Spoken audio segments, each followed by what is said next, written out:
As a Warden, you have 3 lines you can choose between when picking your trait line. Determination, which is your tanking line. Assailant, which is your ranged damage line. And Recklessness, which is your melee DPS line. And if you want a DPS as a Warden, then Recklessness is by far the best choice. And it's the line we're going to take a look at in this video. Before going into the trait themselves, we'll take a look at all the set bonuses that you unlock as you put points into the line. Sharpened Spears will give you plus 10% spear gambit damage. Next up, we have Unconventional Strikes. You gain plus 15% chance to trigger your gambit builder bonuses. Your gambit builders are Quick Thrust, Shield Bash, Warden's Taunt. So when you use these skills, you build your gambits, but they also have individual chances to trigger a bonus every time you use them. This chance will increase by 15% when you get this. Next up, we have Precision Training. Higher crit chance, more crit damage. Really good for Warden. The next set bonus is Taking Advantage. Every time you parry or partially parry, you heal a small amount of morale, and your gambit builders cost no power for 5 seconds. Nothing big for a DPS Warden, but it's something. Next up, One After Another. Every time you have the killing blow and defeat an enemy, you restore 5% of morale, and your spear gambit damage is also increased by another 10%. Next up, you have Grandmaster Weapons Training. The Warden gains plus 5% melee damage, and you also gain some minor buffs. And your final set bonus in red is Martial Fury, which makes all the gambits in the power attack gambit line and precise blow gambit line have a chance to apply another dot of equal strength.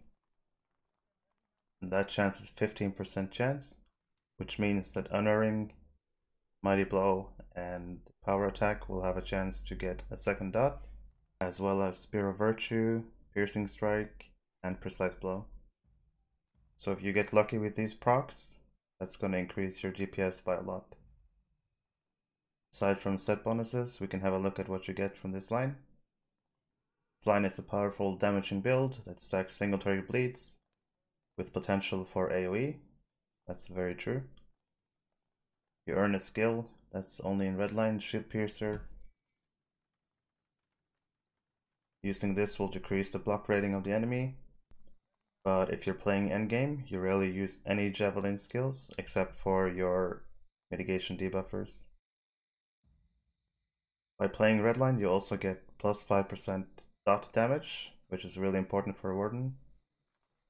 It's your main source of damage, is damage over time, your bleeds. You also get minus 10% attack duration, but you also get less outgoing healing as a Red Warden, which means your Fellowship heals won't be as strong in redline.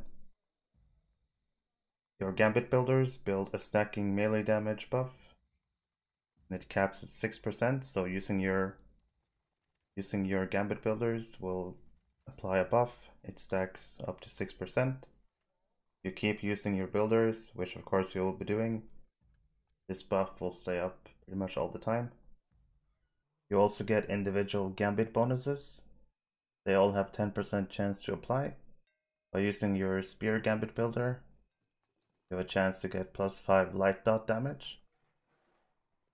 And your Spear is Quick Thrust, you get light dot damage. Using your Fist, which is Warden's Taunt, you have a chance to increase the Fist Gambit critical damage.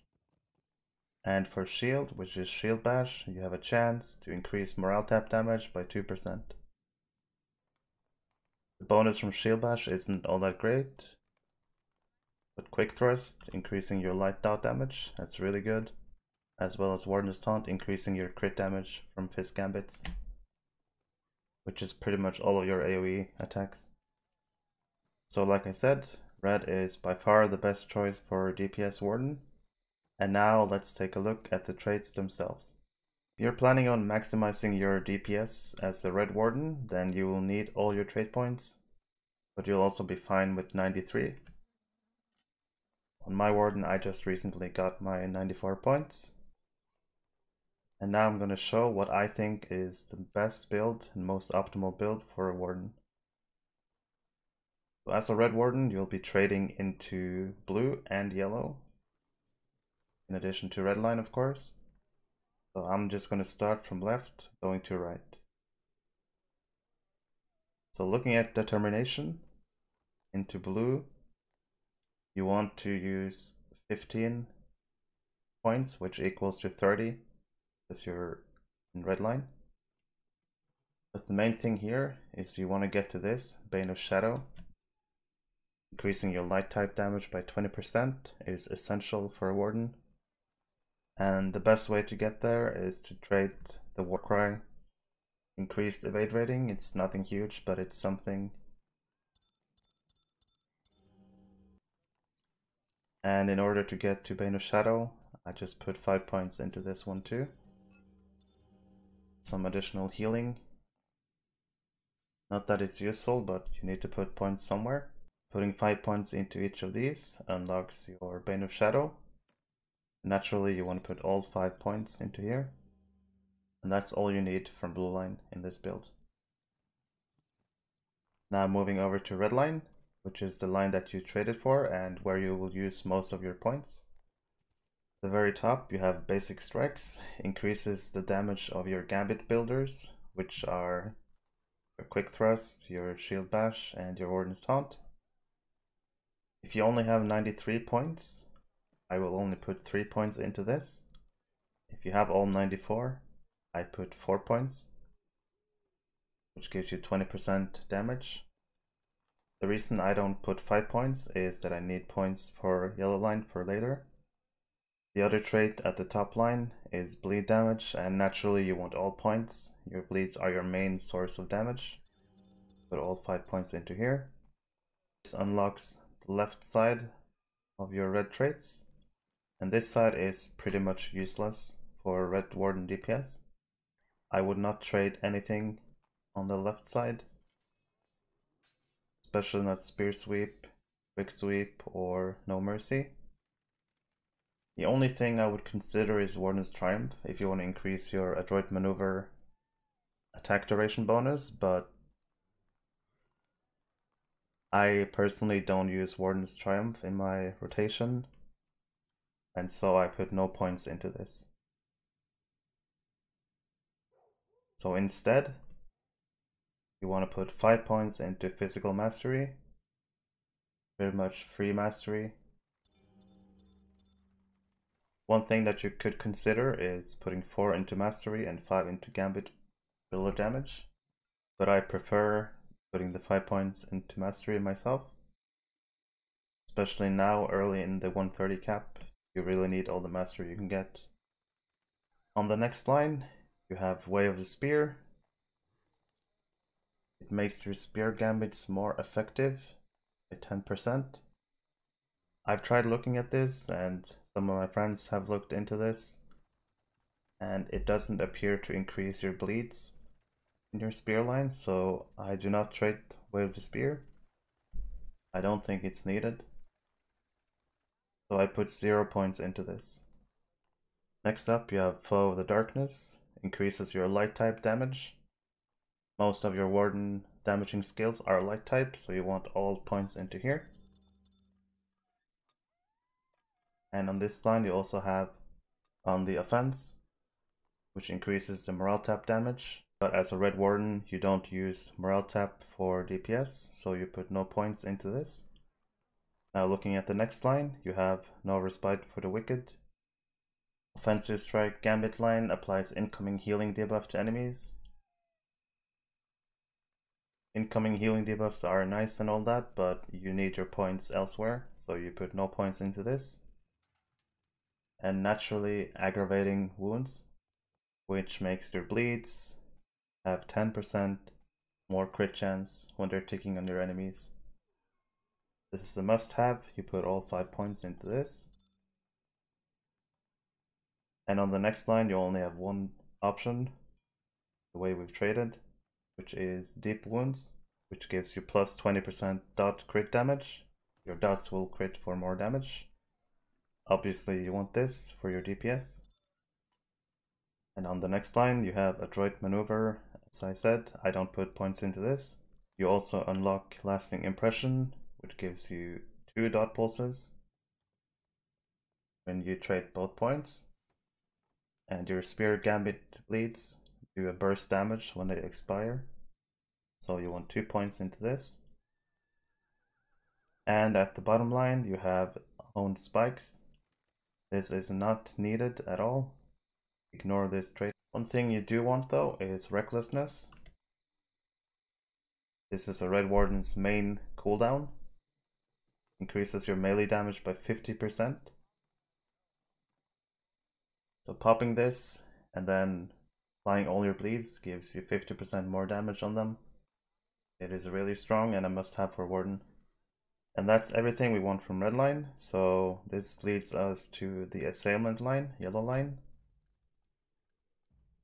Now this line you can trade optionally depending on your playing style. At the top you have range damage. This will affect your Resounding Challenge in ranged. If you want to use that bleed in your rotation, I would advise putting range damage in your traits. Personally, I find that not using Resounding Challenge and just ignoring this gives me better damage, at least for single target. For Trash Pulse in AoE, I would advise that you trade this and use Resounding Challenge in your rotation, because it's probably your strongest bleed if you have range damage here and on your ally,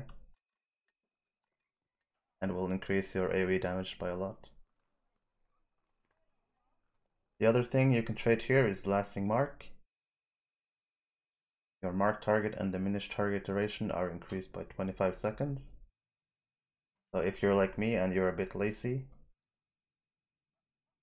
you trade this. I find it pretty useful. I only have to apply my debuffs after 2 full rotations instead of after every rotation, and I prefer that. On the next line you have Momentum. You trade this every time you swap from range to melee stance. Gives you a temporary 20% melee damage buff. If you're doing the Resounding Challenge, this is probably pretty nice, but this is not something I'm using, and I don't really think it's worth. Instead, right now, early in an expansion, you want to get the extra finesse you can get from yellow line, and this is what I'm trading. I'm not saying that trading range damage or momentum is wrong. It just comes down to personal preference for yellow, in my opinion. But your remaining 12 points are pretty easy to see where you need to put them. Bullseye gives you 5% crit chance and range crit damage at rank 5. Now rank 6 will increase your range crit damage by 20 more %, but this does not affect the Resounding Challenge bleed, so it's not worth trading that. But you want to put 5 points into Bullseye for the 5% crit chance. More crit chance is always good. Which leaves us with 2 points. And your last point should go into area targeting. Marked and diminished target will affect up to 4 targets. This is really nice to have, especially for boss fights with multiple adds or trash pulls.